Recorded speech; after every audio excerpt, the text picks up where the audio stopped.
Blog Talk Radio. Hello, everyone. Good morning. This is Laurie Smith. This is One Child Abuse Survivor to Another Restoration, and it's 6:30 in the morning here, August 8th, and I'm glad to be here. And I hope you had a good weekend. I had a good weekend. I didn't get everything done that I wanted to get done, but I did get some rest in there, which was really important. And so, that's probably a good thing. And it's Monday morning. Waking up, just having a coffee. It's a rainy morning here in Calgary. We've had a lot of rain this last few weeks, and it's kind of the rainy season, I suppose. And so I'm just kind of relaxing this morning before I have to get going to start my week out. And I hope you all had a good weekend, like I said. We'll get right into this. I want to just take a look at sort of where we left off last week on Friday. I didn't do any breathing work this weekend. I did do a lot of relaxing, though, and I'm going to start looking into the breathing work. Mainly meditation is what I'm interested in. Breathing, combined with meditation. Because I think that would really be beneficial for me because I don't spend any time doing that. I do meditate, I do think a lot, but it's not quite the same as relaxing, complete relaxation and meditating and sitting still and quiet and doing some breathing work. So that's my main goal for this week. That's what I'm still working on, looking into. And I need to start doing some of that, like maybe possible beginner's yoga, because I don't know. I did start beginner's yoga a long time ago, maybe a while back, actually, and never really kept up with it. So I found it was really beneficial, just what I was doing in it. So I want to go back to it. So that's kind of what I'm going to focus on as far as that goes. Morning reflection. How are we doing on our healing journey? Any particular things we need to work on? How are we feeling this morning? These are things that we can ask ourselves to get in touch with how we're feeling about how we're doing, in our journey, in our daily journey. First of all, do a safety checklist to make sure you're safe enough to listen to this show, as a survivor of abuse. Make sure that, you're safe enough this morning that this information, any information about abuse or survivor issues is not going to trigger you, right? Send you backward in your healing journey. So do a safety checklist, make sure you're all right and that you're safe enough to be listening here. And if not, just turn the show off because you won't be hurting my feelings at all. And so how am I feeling this morning? I feel really pretty good because it's Monday morning. I just had the weekend to spend time with my husband. And also just to relax. I finished my website on Saturday pretty well. I'm just going to, be putting anything I'm currently doing in there now. But I finished the backlog of a lot of work. It took me 2.5 months to do that. And so I'm glad that I'm done. So yesterday was really just a relaxed day for me. I just vegged. I didn't do anything really much. Just took it easy. And kind of trying to catch up on my biblical studies, really, because I put that off to do this website. So this morning I'm feeling pretty good, actually. Didn't have a lot of flashbacks or anything like that this weekend. Didn't have any difficulties as far as nightmares and dreams like that. I think I had pretty good sleeps this weekend, which is really good because I don't sleep well. So I'm feeling pretty good this morning, and I want to look at this victim to survivor to thriver thing from HAVOCA, HAVOCA. And we were looking at this last week, and I think this is interesting what they've got here. We looked at last Friday, we left off at the victim is hypervigilant, survivor is using tools to learn to relax, and the thriver has gratitude for new life. That was Friday's. Then this morning is the victim feels alone, the survivor is seeking help, and the thriver is in a state of oneness. And that's good. I mean, I'm not the thriver yet, but I'm working on it. I'm definitely not a victim. I was alone, and I was very much alone in my pain. Right? I mean, I had friends in my lifetime, and I worked with lots and lots of people. I wasn't really on my own. I have a husband, right? People around me, but I really felt very much alone, and because I was carrying the pain and had not reached out and got help. Right? So I was very much alone in my suffering due to the abuse that I suffered. So that's the victim, very much alone, or even if they're not alone, feeling alone. And the survivor, seeking help. That's what I did. I just started reaching out back in 2009, really. I would say my healing journey began in 2007, but I didn't do a whole lot of reaching out until 2009. And the thriver is in a state or in a place of oneness. Um, that I'm kind of working towards that. I mean, I feel pretty good on my own now. I don't really have problems coping like I did before, and so as far as this oneness goes, I mean, I'm working towards that, and knowing that really what I need to help myself with really is on the inside of me. And I'm just look for information to help me to see this. You know what I mean? Um, this oneness thing, I think that's awesome. So that's their victim to survivor to thriver thing, and you can get that from their website. That's Havoca, Havoca, and that's www.havoca.org. And then they have all kinds of information there. If you go to the survivor info, and then look on the left-hand side with all the tabs, and there's just tons of information there. And I would, I mean, I didn't realize that website had so much great information on it, or I would have been checking it out a long time ago. So we looked at breathing work, like I said, I talked about earlier. I'm just working on getting started in that. Havoca flashbacks. I looked at flashback information from Havoca last week. Pretty well done with that. I want to move on to trust. This is from Havoca, trust. It's a little section that they have talking about trust and the inner abuser, which is interesting because I never really heard of. I guess I've heard of it before, where people will talk about an inner abuser, and that's, I guess, that intercritical. Might even say intercritical parent. Doesn't necessarily have to be an inner abuser. It's the inner, John Bradshaw and a whole bunch of other people, who deal with this type of information, especially dealing with inner children. There's an inner critical parent that I think that is kind of common that you see out there that people will be talking about, and that's that critical voice. It may not even be our abuser's voice; it might just be our own inner critical parent voice. There's several situations that are different for a lot of different people. For me, I do have both. I have my own inner critical parent, and then I also have my own abuser parent, mainly my mother's voice in there. And that's just the damage that she did to me psychologically, verbally. It still stays with me. It's in my head. I can't get it out because the issue is I'd have to forget who I am to forget all that. So I don't have to choose who I'm going to listen to, right?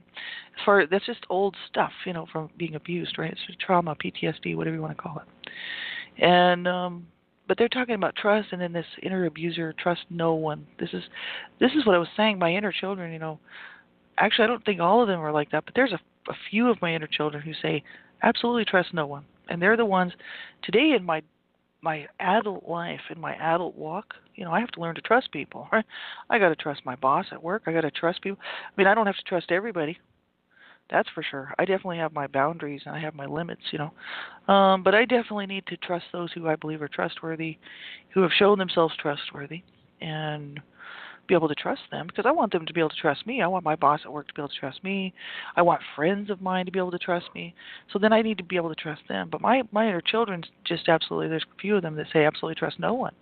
You just can't trust anyone. And that's because they've been so hurt and so wounded, right? So it says, is there a voice that says, don't trust anyone? I'm just reading from their website. This is Havoca.org, survivors /trust/inner abuser. You can go to that website and check it out. Says, is there a voice that says, don't trust anyone? If there is, it's because as a child you trusted a person and that trust was betrayed. And well, as abused children, I mean, if anybody who's been abused as a child knows that trust has been betrayed, it's been completely annihilated. As a child, you don't have the rational ability to mature, or maturity to say, I can't trust that person. You may have told yourself that you couldn't trust men or women or anyone, when in fact it was just your abuser that you couldn't trust. See, that's just it. I grew up with both trust. I wasn't able to trust both my parents and some of my siblings as well, especially my brother. And because I had three main abusers in my life. My mother was my main abuser, but I didn't trust anybody. I didn't trust any adults, first of all. And I had several other adults who weren't very nice to me either, kind of reinforcing the issue that adults are abusers. And I had seen so many adults beating on their children that I didn't trust anybody. No adults at all. And no authority figures. So, for so many people, this is just the issue, right?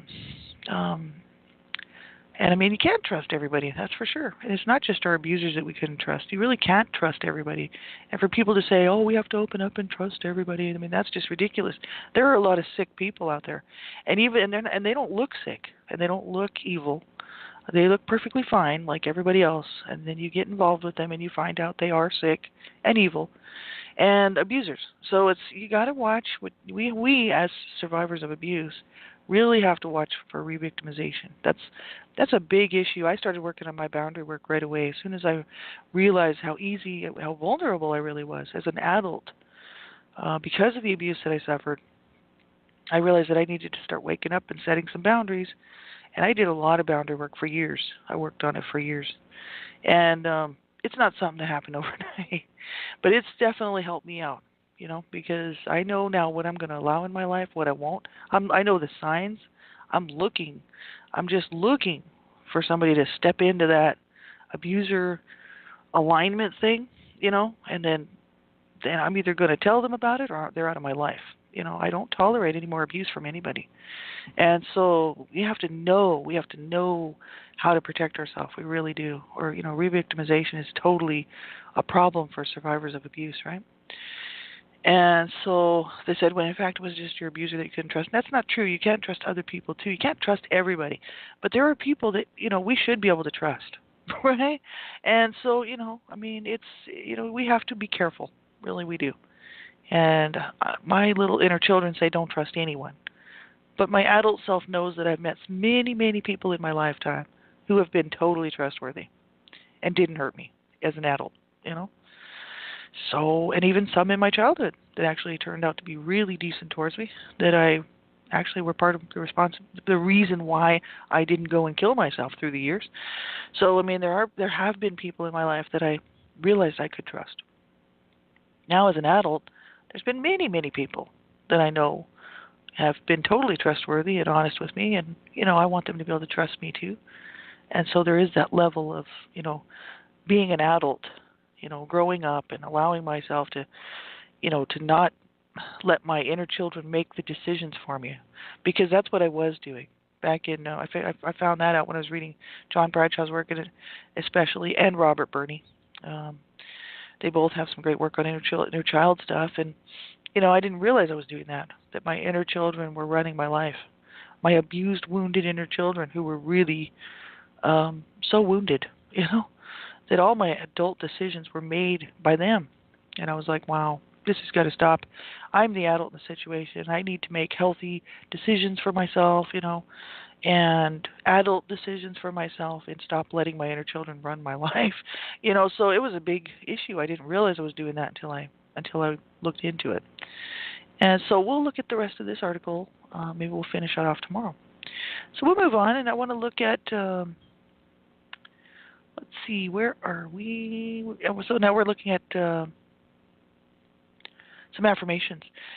That's what I wanted to look at. Positive reinforcement. What am I doing in my daily walk, right? That's positive. Have I made any progress or anything like that? I'm definitely doing working towards it. Let's just say that. I don't have anything negative to say about that because I'm really busy like most people. And so I'm not going to sit here and run myself down for not getting things done. But in the meantime, it's good for me to have a little check-in to see where I'm at. And I think I'm doing all right. I need to still continue to work on that physical health stuff. That's my biggest problem. I have more time to sit because I'm working all the time. Or that at night I'm sitting around just hanging out because I'm tired because I worked all day. So I have lots of time for my brain to think, right? That's no problem. My brain is it's overworked. It's actually over-exercised. It's my physical body that's not getting any exercise. So I'm like, I really need to start doing that. So that's something I need to work on. And but at least I'm realizing it and acknowledging it. That's really a positive, I think, right there. We'll look at a positive reinforcement. I am loved. That's an affirmation. I am loved. Like Fridays was, today I will put all negativity behind me, and today I am loved. That's a nice thing to be able to say. I actually know that I'm loved by a few people on this planet, as well as my Creator, my Maker, and my higher power. I call him God, but whatever people call him, I call him God. But my Creator loves me. This was very important to me because my parents had rejected me. And people will say, "Oh, well, well, no, this is a serious issue." Um, and my family really rejected me. I was kind of like, the black sheep of the family, sort of towards the end there. And after my two brothers had killed themselves, then I became the black sheep target. Before that, I wasn't the black sheep target with the family, just with my mom mainly and my dad. But my siblings would categorize my the other siblings who died of these suicidal deaths as the black sheep, as just these losers, right? And so I became that after they died, because somebody had to be the black sheep. I mean, there had to be somebody they could abuse and continue to abuse, right? So that was me. And so they still did right up into my adult life. And so, I knew for real that my family, my real flesh and blood family, never loved me ever, not once. And they never could, they never will. They say sometimes that they do. Actually, I don't talk to them now. They're all cut off. I cut them off years ago. But do I realize that I'm loved? Absolutely, because my Creator did not reject me. I know that it's not possible. My Creator loves me, and my husband loves me. I've got people in my life that loves me. I know. Have I learned how to love myself? That's the biggest. That's the biggest question. I am loved. Can I honestly say that? You know what? It's absolutely true, because I've learned that I do. I do love myself. How can I possibly love somebody else if I don't love myself? I used to hate myself. I mean, I had self-loathing like you wouldn't believe. There's a lot of survivors out here who I know who are coping with this, and I'm telling you right now, until I realized that what happened to me never should have happened. I did nothing to deserve to be abused like that, ever. And as soon as I started taking a look at the real reality, that these people were sick and they really hurt me, they made a mess of my life, and that I was just a small child and I did not deserve that.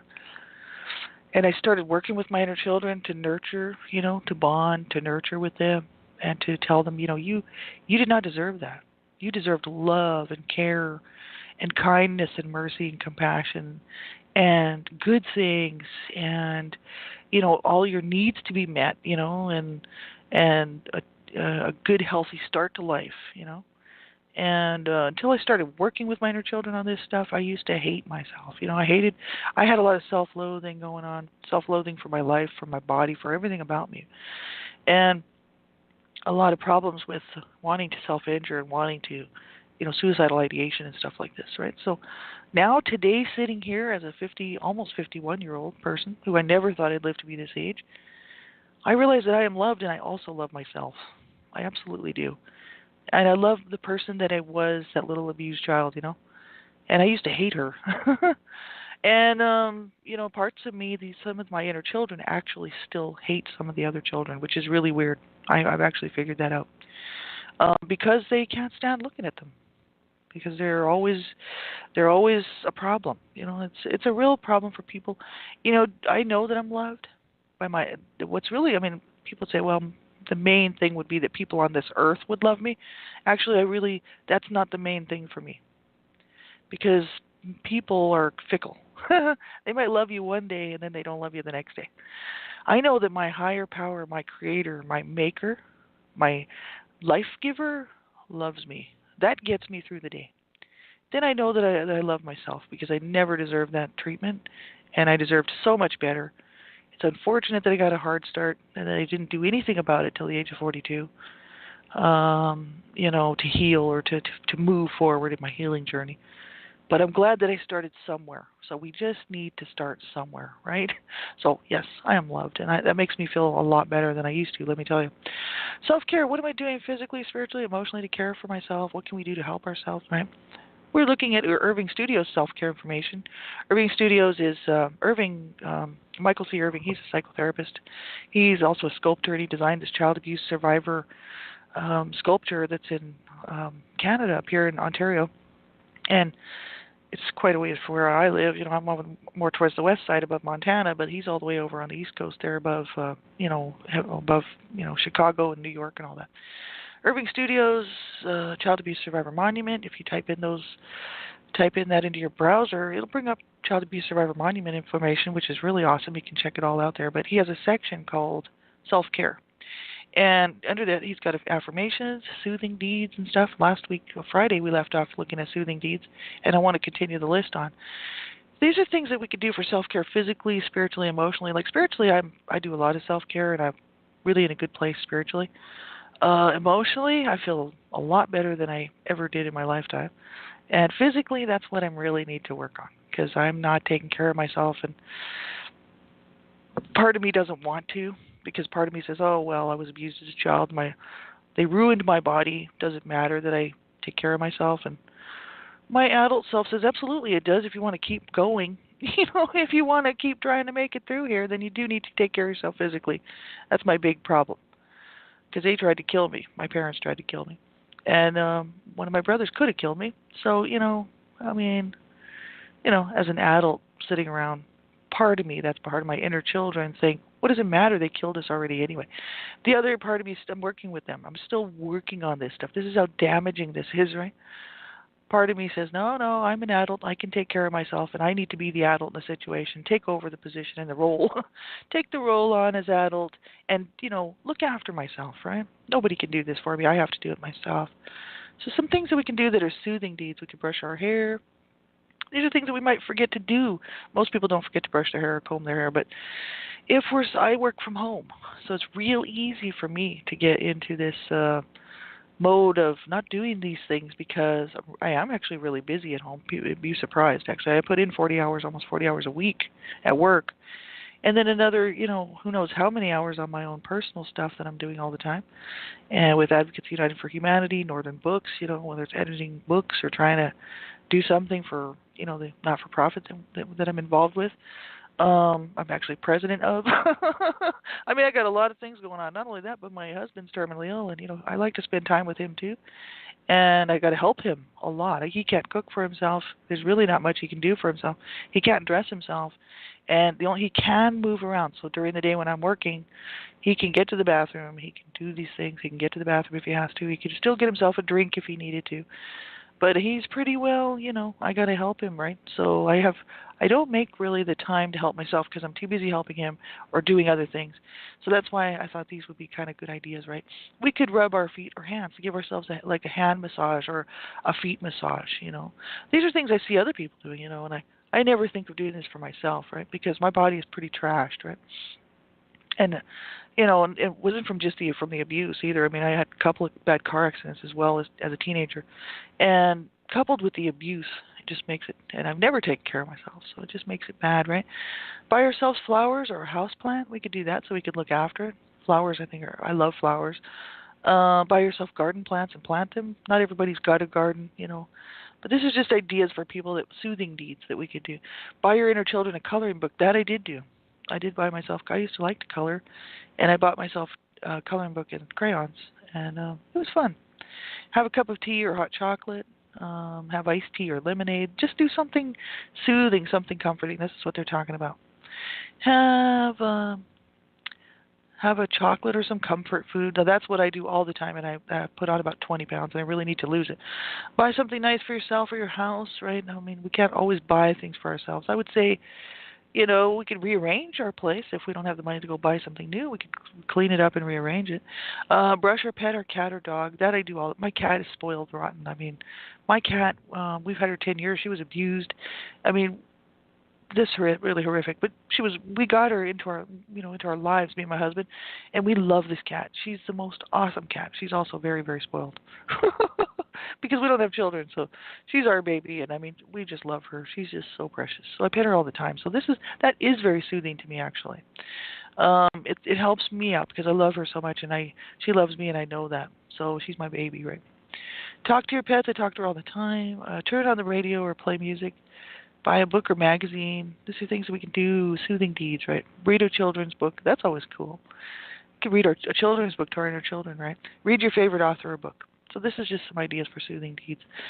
Then there's the Havocus Survivors Bill of Rights. We have rights, Everybody has rights, just so people know. We have the right to seek help from a variety of sources unhindered by demands for exclusivity. And that's right. We don't have to be excluded from anything. You know what I mean? Just as because we're survivors of abuse and maybe having difficulties in our life. We belong here just like everybody else. Because so many times survivors, abuse survivors, growing up abused, right? children, many times parents tell their children, you don't have a right to anything. I was told that I didn't have the right to life because my parents were always threatening to kill me, and they actually did try. Both of them tried on separate occasions to kill me. So they didn't kill me. I'm still here. But the thing is I was made when I grew up. I was made to realize that I couldn't use my voice. I couldn't open my mouth because if I did, I'd be beaten. I would be slapped around or beaten on if I opened my mouth. I was not allowed to say anything. And so, I was made to feel that I did not have any rights. I did not.